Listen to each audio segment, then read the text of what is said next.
Hello and welcome to HUSO 2361 Research Strategies. I'm Nicole Pepperell. In this video I want to talk about all of the different ways that you're going to engage with literature across your thesis. Many people think about writing a literature review in a research proposal or in a thesis as a whole, and they think of it as a distinct place whose job is to discuss the literature. But in fact there are different kinds of literature reviews, and in this lecture I want to begin to unpack those kinds.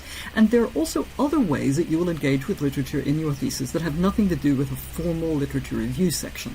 So here I want to talk about all of those things. So first I want to review a little bit of content from when we talked about the argument of a research proposal. Now this lecture will talk about both proposals and the thesis as a whole, but it's worth reviewing the proposal here because it's what most of you are immediately writing, and it's what the assessment for this course is based on. So when we talked about research proposals, we said that all proposals make exactly the same argument, and that argument is, you should allow me to do this research. We also talked about the fact that this argument is supported by several sub-arguments, and the sub-arguments are that you have a good question, that answering it will change something about how we think or how we act, that no one else has answered the question before, and that you know a good way to answer the question. So if you convince your reader of all of those things, the hope is that they will answer, yes, you can do the research. These sub-arguments are generally addressed in a specific section of a traditional research proposal. So the introduction usually shows that you have a good question and that answering it will change something about how we think or act. The literature review section, which we'll talk about here in more detail, shows that you've read widely enough to know that no one has answered the question before, and the method shows how you intend to answer the question and makes the case that this is the right approach. So that's the proposal, and the literature review is situated as a section within that proposal. The literature review in your thesis serves a similar function. It is still there to show that you have read widely enough to no one else has answered your question, and you'll take one or two chapters, usually in a traditionally structured thesis, to make that case. But there are other kinds of literature reviews, in a thesis definitely, and sometimes in a proposal, and we'll want to talk about those today. Now, in the literature review section of a proposal, and again this is review, you want to make the following contributions to the argument of the proposal as a whole. So it wants to make the case that the research is original. The issue here is that research is costly and risky, as I keep saying, and the cost is just not worthwhile if the answer can be found in some other way. So it surveys the literature that is most relevant to your question. It is not a list of individual works. It is synoptic and synthetic. It is meant to talk about categories of literature and categories of things that we know from previous work that's been done in the general area of your research question. You usually have to back up a step or two to find the literature because your question will be more specific, because your question is original and defines a space that no one has done work in that exact way before. The literature review seeks to define a map and group works that belong in a particular section of that map. It shows broad categories of knowledge that we already possess, and then it shows where the map remains to be filled in, and that's where your contribution is going to be made. It's driven by a systematic literature search strategy that is designed to ensure that you have not missed any relevant works. The search strategy is often, in many fields, stated explicitly at the beginning of the literature review so that your readers can look at the strategy and say, that seems like a sensible strategy, I don't think you're likely to have missed much with that.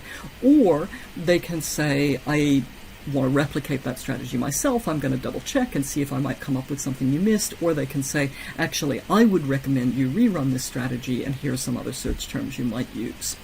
Some fields don't tend to define their search strategies explicitly. You can figure this out by attending a few HDR sessions and watching what other people are doing in your milestones and talking to your supervisors. So the literature review is meant to make the case that your method is required. The reader should ideally be reading the literature review, and while they're reading, they should be thinking to themselves, why hasn't somebody done the very thing that you intend to do? So the literature review is intended to demonstrate the need for your work. There are different types of literature reviews, though. There is a tendency when talking about literature reviews to prioritize the section of a proposal or the chapters of a thesis that make the argument about originality. That is quintessentially what people mean when they talk about a literature review, is the part of your proposal or the part of your thesis that shows that you are making an original contribution. But in reality, you're going to need to review several kinds of literature for a convincing thesis, and certain kinds of projects will need to do at least some of these kinds of literature reviewing already at the point that you're doing the proposal. And the purpose of reviewing these different literatures may actually be a little bit different from the purpose of the primary literature review section in your proposal or thesis. So common literatures that you're going to need to engage with are obviously the literature on your research question or topic, so the subject of the original lit review traditional chapter that aims to demonstrate that your work is original. But you'll also need to engage with the literature on your method, and this is usually included as a subsection of your method section or chapter, and it aims to demonstrate that your research uses best practice. The literature on your method probably means two separate literatures for most of you, one of which is a literature on your data collection or data creation method, and the other is a literature on your data analysis method. And usually you need to do some work on both, at least at a preliminary way, for your proposal, and you're very likely to need to deepen that for the thesis itself. Many of you are going to need a literature review specifically on ethics in relation to your question or method. For applied research, this is usually also included in your method section or chapter. It's a little more fluid where it goes if you're doing a theoretical research project. Some theoretical research projects are wholly about an ethical question, and so you may be talking about ethics through the entire thesis. But if you're doing applied research, you're probably going to talk about the ethics literature when you're discussing your method of data collection and possibly your method of data analysis. If you've got a simple enough project, it may just be a few paragraphs in your method section. If you've got a really ethically complex project, you actually may be spending a lot of time talking about ethics. And certainly when it comes time to write an application for ethics oversight, you're going to be doing an ethics literature review for that application. You'll also need to do some work, most of you will, on the theoretical literature relevant to your research. This might be included as a component of your lit review chapter, or it might be included elsewhere, depending on the nature of your thesis and the nature of your literature. And the aims of the theoretical literature vary depending on the theoretical debates in your discipline, but the basic goal is to position you in relation to key debates. So there are often in different fields specific things that people are fighting about on a theoretical level. We'll talk about theory in a thesis in greater detail in weeks 10 and 11. But once you find out what those debates are, you're probably expected to take a stand or to justify why you don't need to take a stand, and a theoretical literature review is part of that process. So regardless of the kind of literature review you're doing, there are certain common features that all literature reviews have in common. Literature reviews are structured presentations of the literature. They group different works into categories rather than discussing individual works in detail. So you will read works one at a time, or maybe you'll work your way through a few of them at a time, but you don't want to write your literature review the way you read the works originally. You need to show that you've done some synthetic work to work out how groups of works operate in tandem to define an area of knowledge. Sometimes there are works that are so important that they are worth discussing as an individual work in your literature review. This might include things like a particularly foundational figure, the person who created your field, or the text that defined a new research paradigm. It's possible you might discuss something like that as an individual work. If there is a central debate in your field, you might discuss a couple of key canonical works that define the sides in that debate. If there's a work that is specifically important for your particular project, maybe it is a really innovative methodological work and you've decided that you're going to take that work and apply it to some new question, you might be able to justify talking about a work like that individually, even if it is not a foundational work for your field. But even when you're discussing individual works, and certainly when you're discussing works that you've grouped into categories, your goal is to synthesize and survey your discussion of the literature. You're not meant to summarize every single step of the work blow by blow. You can do that in your own notes, but if you continue doing it in the thesis looks to examiners as though you've not worked things over enough, you've not synthesized it enough, you've not developed a kind of an integrated sense of your own field. So your literature review should be organized so that your reader clearly sees some specific argumentative goal rather than getting lost in the thickets of all the individual works. So you may be trying to persuade your reader that your own work is original. You may be trying to show how your work fits into the existing context of scholarly debate. You may be trying to show what will change about that debate once your research has been carried out. And the selection of details that you provide about the literature should be informed by what you're trying to argue. A couple of things not to do in a lit review of any kind. Never, ever, ever claim there is no prior research in your area. That is extremely implausible. It also doesn't help your argument for originality to say that. It will just make you look like you haven't read widely. Don't deny or minimize or misrepresent the important contributions of others. It's fine to be generous. It's fine to talk about fantastic work that has preceded you. All of that work that other people have done is wonderful stuff because it means that you don't have to do it. You can rely on it for your own work. To prove your own originality, you don't need to insult the rest of the literature. You don't need to pretend it doesn't exist. You don't need to make really wild, dramatic claims for originality. You just need to find a space where the map is a little bit lacking in detail, and you need to make a small contribution. Okay, so don't feel the need to exaggerate.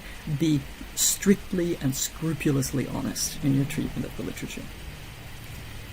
Now, in terms of how to organize a literature review, I've said that you organize it in categories rather than talking about individual works. What kinds of categories you use depend a lot on what your literature looks like, what its actual structure is.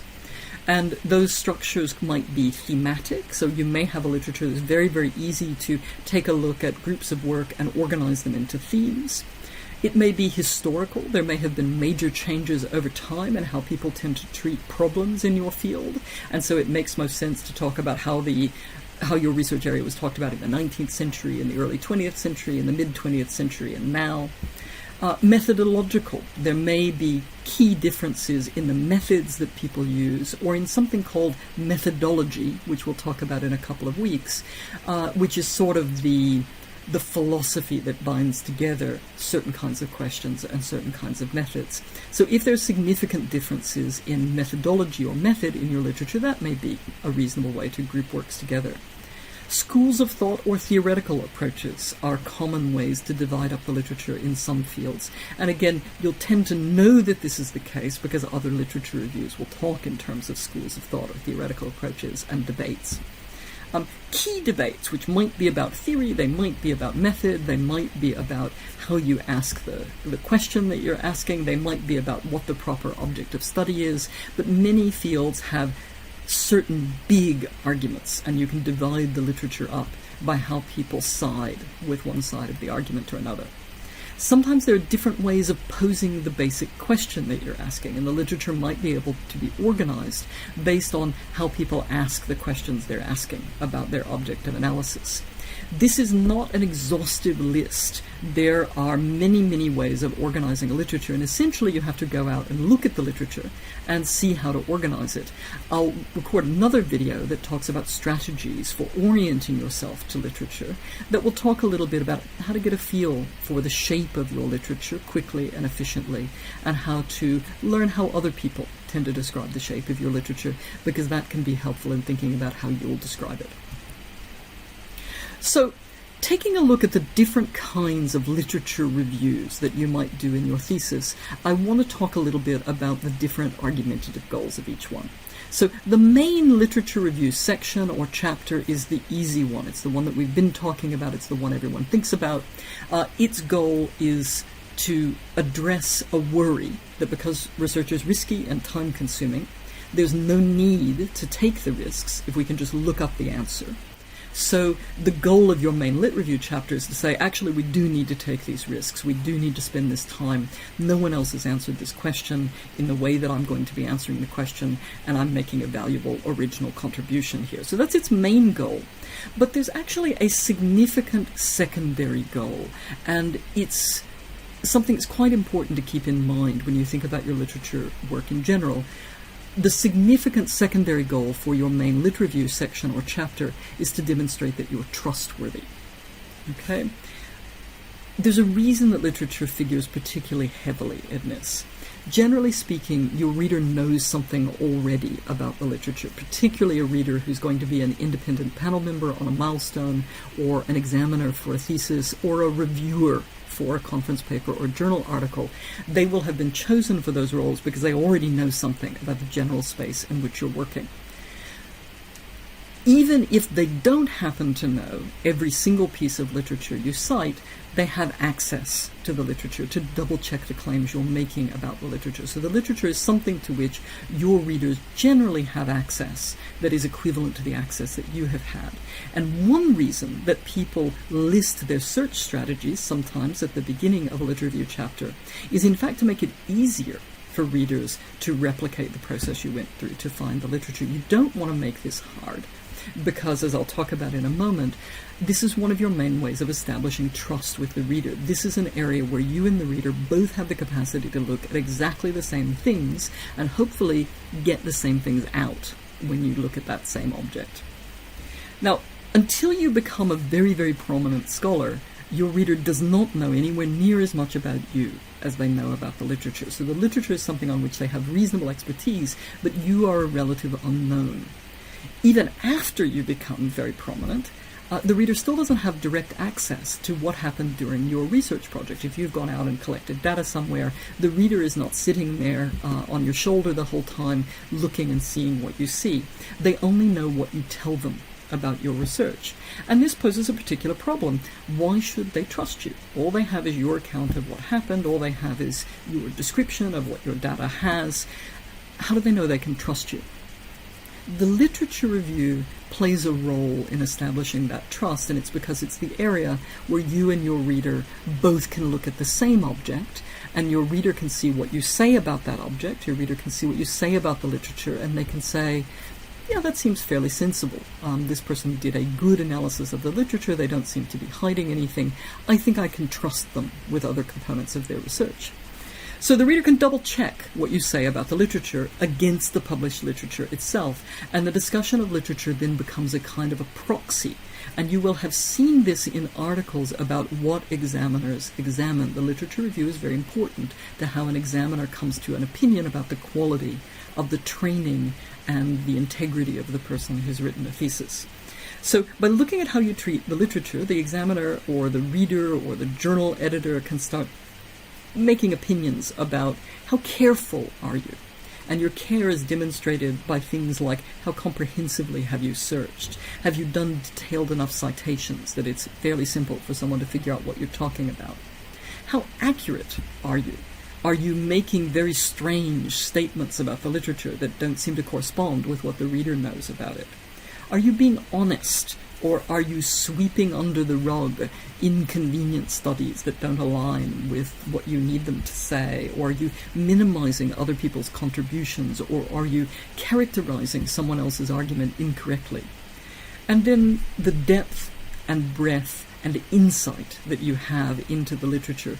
Are you providing evidence in your treatment of the literature that you are not wasting your reader's time, you're not asking to go off and do something that doesn't need to be done? You've in fact tested yourself out very, very well against the literature before you've gone and done your original research. So the reader uses all of these things as a proxy for how reliable you will be in other respects.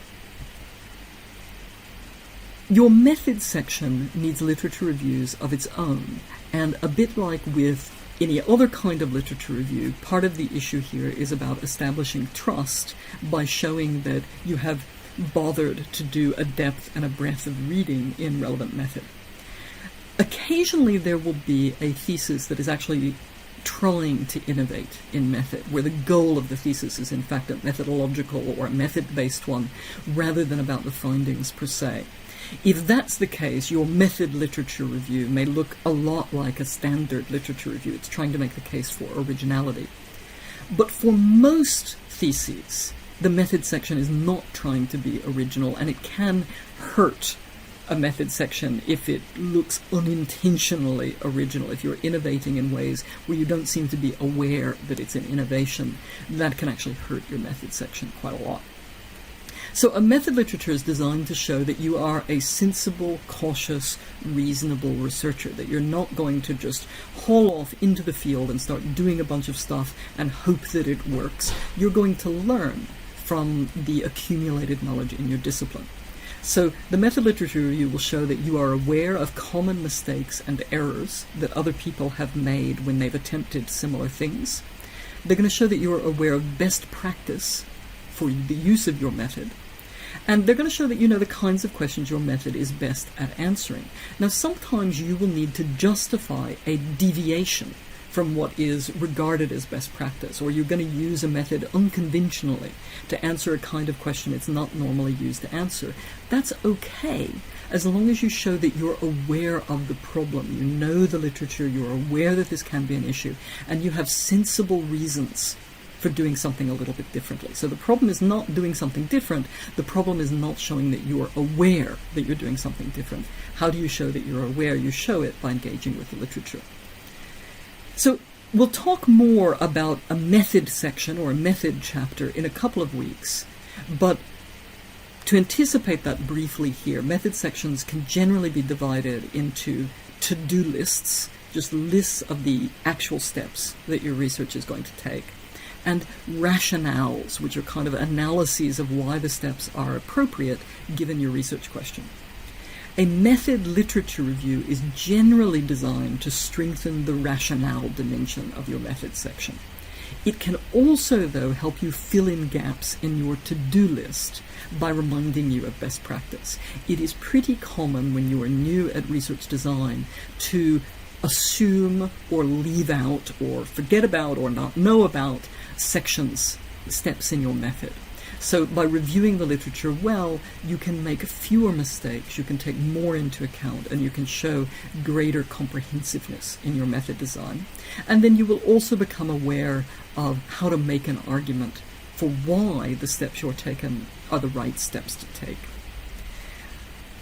The other thing to remember is that your method generally will involve both data collection and data analysis, and that there will be a literature on both. Obviously, if you're doing a theoretical thesis, these precise comments may not apply, but there are still things like methods of reading, methods of analysis that may be appropriately addressed in some kind of method literature review, even for a theoretical thesis. For many theses, an ethics literature review will be a subsection of your method literature review. But if you have a complicated or challenging set of ethical issues, this may become its own chapter, or even in a particularly complicated thesis, it may be multiple chapters. Ethics are things that you need to wrestle with very thoroughly and comprehensively, and so you need to spend as much time on them as the complexity of your research requires. So most of you will have an ethics discussion as a small section of your method, but some of you will do whole ambitious ethics chapters that will go into much more detail. If you're doing a theoretical project rather than an applied project, your review of ethical considerations might actually blend together with some kind of analysis of political or other dimensions of your research project, and it's also possible to have an entire thesis that is solely about ethical issues, in which case you don't really have an ethics literature review, you've got ethics as the almost primary data that you're looking at in the thesis.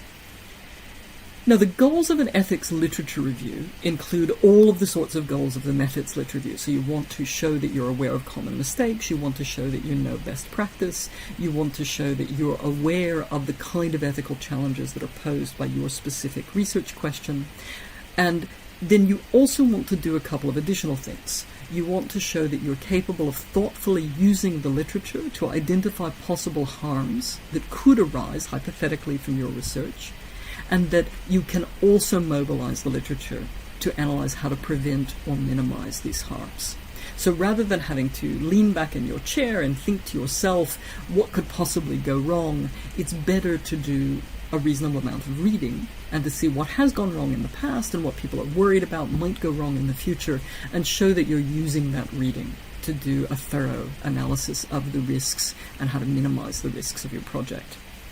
If your research requires a formal ethics application, an ethics literature review is always going to strengthen that application if you've done it thoughtfully and sensibly. If you were doing a particularly high-risk ethics application, or if your practice differs from the least risky seeming option, you might have to do an ethics literature review in order to make a persuasive case for your research to go forward. So an ethics literature review, all of you will probably do to some degree, but some of you are going to have to spend quite a lot of time on it and address it with some complexity. Theoretical lit reviews are things that people think about being components of theoretical theses, but in fact applied researchers quite frequently need to engage with theoretical debates. So a theoretical literature review might be needed if your research intends to or needs to intervene in one or more theoretical debates. There might be a key debate in your literature that revolves around a theoretical dispute.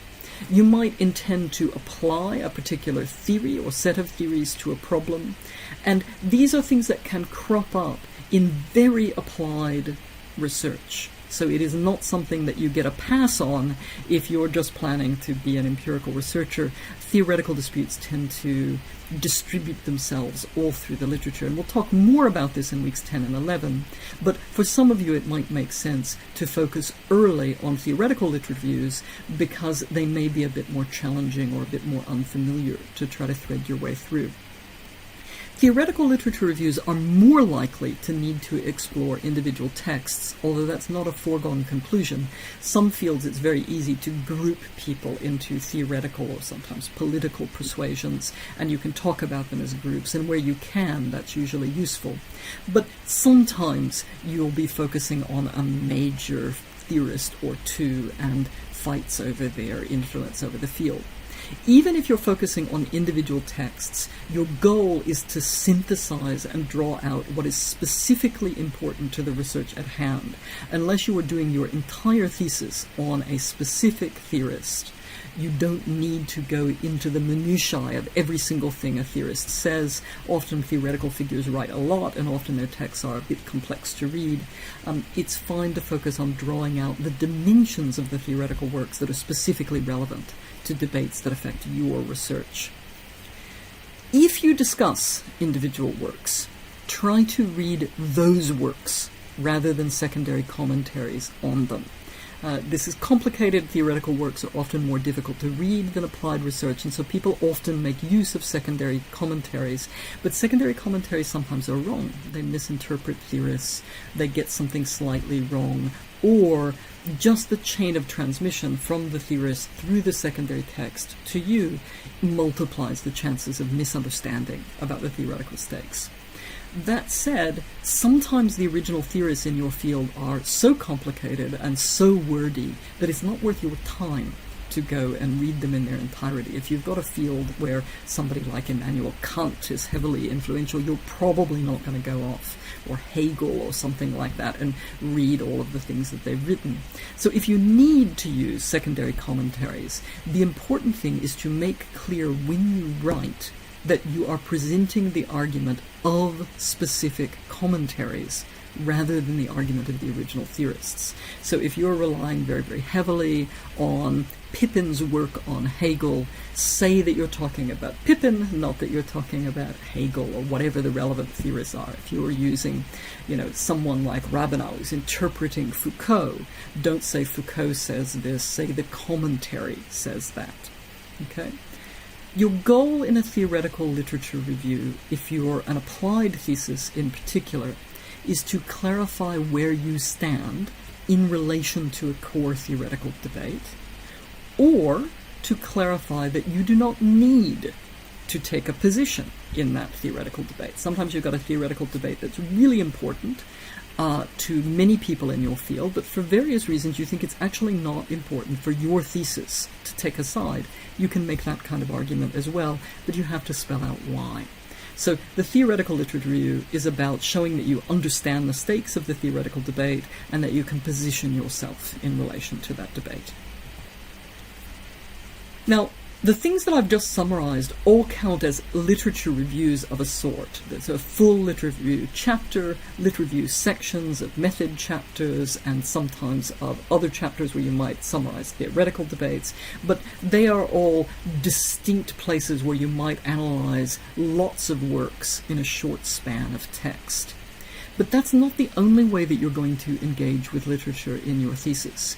You are going to read much, much more than would make sense to discuss in any particular literature review section or chapter.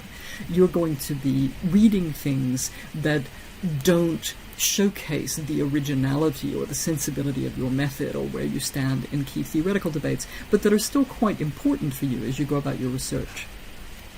Throughout your entire thesis, in every single chapter, you should be engaging with literature. In your text, you should be talking about what other scholars are saying, and in citations, you should be citing other works. And you do this for various reasons. The more you do this, generally, the more credibility your work will have on a whole variety of different levels. So by engaging with literature through the thesis, you help your reader move from a space that is familiar to them, that they know very well, which is the literature, to what they don't know very well, which is your own original work. Your own original work will always be less familiar to readers than literature that they've probably already read or are somewhat familiar with at least. It lets you shift some of the burden of proof from your own original work to the broader community of scholarship. When you're writing a thesis, you want to keep your eyes on your original contribution and what you need to do to prove that contribution. There are all kinds of other claims that you're going to need to make, however, that are not directly the object of your research. When you need to make those kinds of claims, rather than let your reader think that you are responsible for proving those claims, you're going to want to draw on the scholarship to help you demonstrate things that your own research is not designed to demonstrate. So it shifts the burden of proof. It makes your job lighter. It's one of the wonderful things about having a community of scholars out there, is that you don't have to do everything. There's lots of other people out there who've done some of it for you. And it helps you place your work in the context of other scholarship. How are you different? How are you the same? How do your findings compare? Particularly when you get into data analysis, you want to use the literature to ask these kinds of questions. Is what you found what you would expect from reading the literature? Is it significantly different? Is it surprising in a way that makes us want to rethink the kinds of studies that we've done in the past? The other thing I want to say, and it's the final thing that I'll say, is don't leave your main literature review hanging. This is true of every part of the thesis. You don't want your reader to finish reading something and then never hear about it again. It kind of feels like you've wasted your reader's time. Why did they have to read that? Why was it relevant? What did it do for them as they move forward in your work? You want to return to your literature review at key points in your method, your findings, your data analysis, your conclusion. You want to remind your reader of bits of your argument that you set up originally in your literature review.